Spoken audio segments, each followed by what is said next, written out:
Assalamualaikum warahmatullahi wabarakatuh.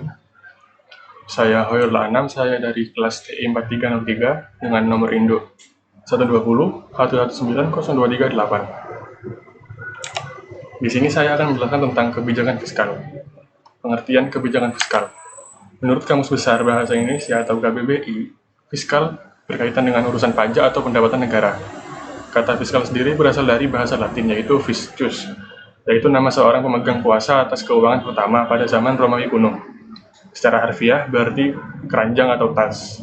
Adapun kata fis dalam bahasa Inggris yang berarti pembendaharaan atau pengaturan keluar masuknya uang dalam kerajaan.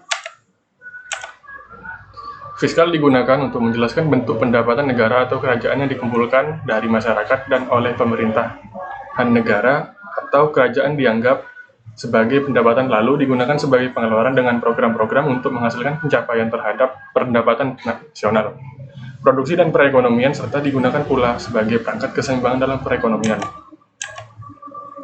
Kebijakan fiskal sendiri adalah kebijakan ekonomi yang dilakukan oleh pihak pemerintah untuk mengelola dan mengarahkan kondisi perekonomian ke arah yang lebih baik, atau yang diinginkan dengan cara mengubah atau memperbarui penerimaan dan pengeluaran pemerintah.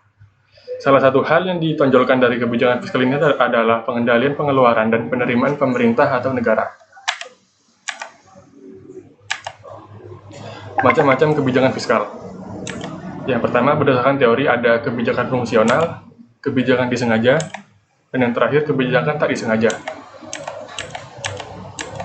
Lalu ada berdasarkan jumlah penerimaan dan pengeluaran. Yang pertama ada kebijakan fiskal seimbang, kedua kebijakan fiskal surplus, yang ketiga kebijakan fiskal defisit, yang keempat kebijakan fiskal dinamis. Kebijakan fiskal jadi harapan untuk menyelamatkan ekonomi Indonesia dari resesi. Sekretaris Komite Penanganan COVID-19 dan Pemulihan Ekonomi Nasional atau PEN mengatakan kebijakan fiskal pemerintah menjadi satu-satunya cara untuk menolong ekonomi Indonesia agar tidak masuk dalam keadaan kondisi resesi atau krisis. Dalam kondisi pandemi oleh COVID-19 ini, bisnis yang berfungsi secara optimal adalah bisnis milik pemerintahan. Jadi bisnis pemerintah adalah fiskal, kebijakan fiskal yang sangat berperan. Jika Indonesia mengharapkan adanya usaha dari pelaku bisnis swasta, maka kondisi ekonomi Indonesia akan semakin sulit untuk selamat dari resesi atau krisis. Karena pelaku bisnis swasta akan lebih berhati-hati dalam mengambil dan memberi keputusan. Oleh karena itu, kebijakan fiskal pemerintah menjadi hal yang sangat penting dalam upaya menyelamatkan ekonomi Republik Indonesia dari krisis atau resesi. Pemerintah telah menggunakan uang sebesar 692 triliun rupiah untuk program pemulihan ekonomi nasional.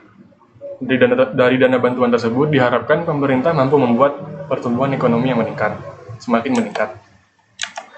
Terima kasih. Wassalamualaikum warahmatullahi wabarakatuh.